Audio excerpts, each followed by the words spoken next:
Hello, my name is Rey Cruz, and today I'm going to be presenting my persuasive speech. My topic is pandemics. Wonder why? So, my main point of the speech today would be I believe the United States should increase spending on disease prevention and control. Why? Well, I wonder why.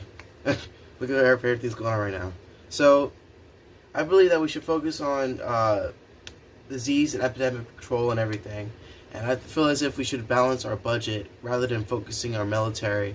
And not saying the military is bad, and I support the military, but I feel as if we should start balancing our money, putting it in the right places, because our medical infrastructure in the United States is kind of crap compared to other countries. I feel as if that with everything going on, I feel like we could have been way more prepared than we are right now. And I feel as if we would have did more preventable measures in the start of this pandemic, when we had the warning signs, I feel as if we wouldn't be in such a bad state right now. And God bless all the medical people out there. I really appreciate them. Starting off, I want to talk about two instances where our medical infrastructure failed us. Now, they are in the past, and it's considered history, but I feel like, as they say, you can learn from our history, our past. So, starting off, I'm going to start off the pandemic of 1918. With that, what happened was our government, our medical infrastructure, failed us really bad. Why? Well, so started with the Spanish flu.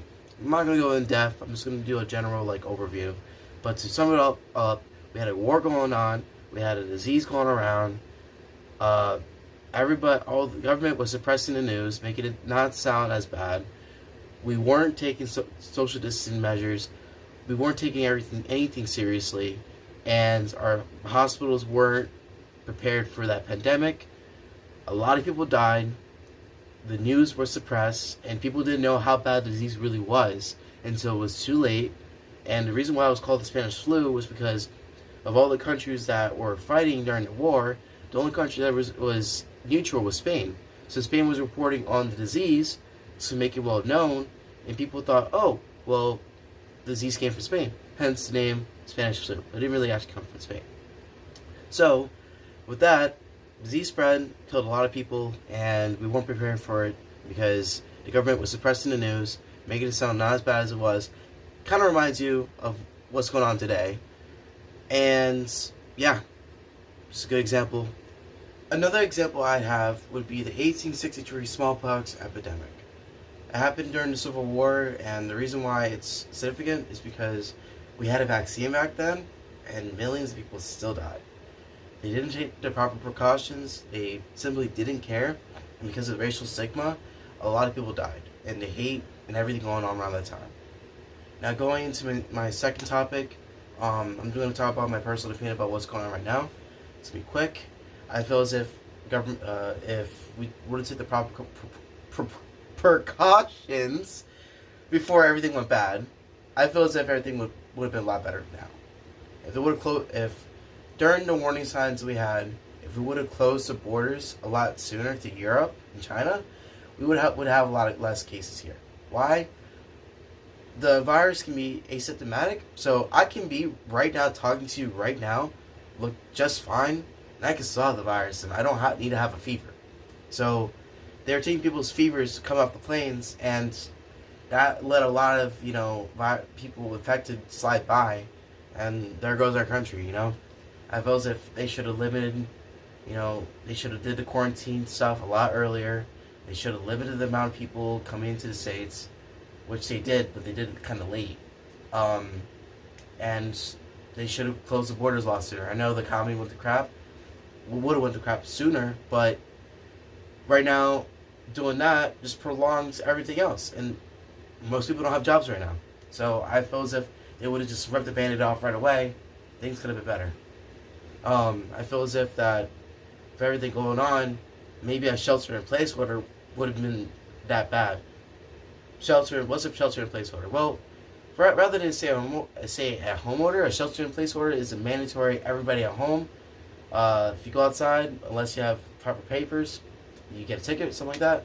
Unless it's essential for you to go outside, get a ticket or something like that.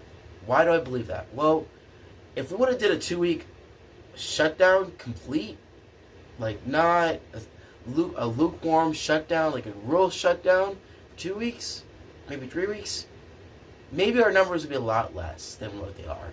But right now, you still have groups of people chilling outside.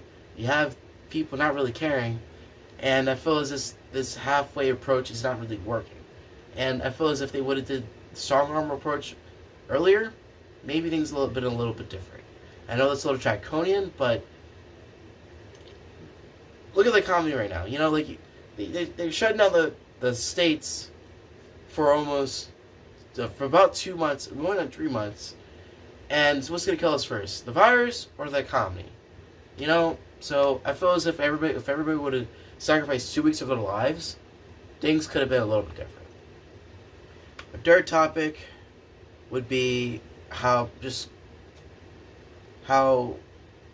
the United States. Let me think. Might use something to the camera. Sorry. Might use something to do with this. But my third topic would include like how the United States is doing compared to other countries right now. You know, we're number one right now. We are number one compared to other countries with this virus. And I mean, when you look at it, numbers, amount of our population compared to the amount of cases we have, it's still kind of low. Like, I know it's a lot, but think about it. The amount of people we have living in the United States compared to how many people actually have coronavirus.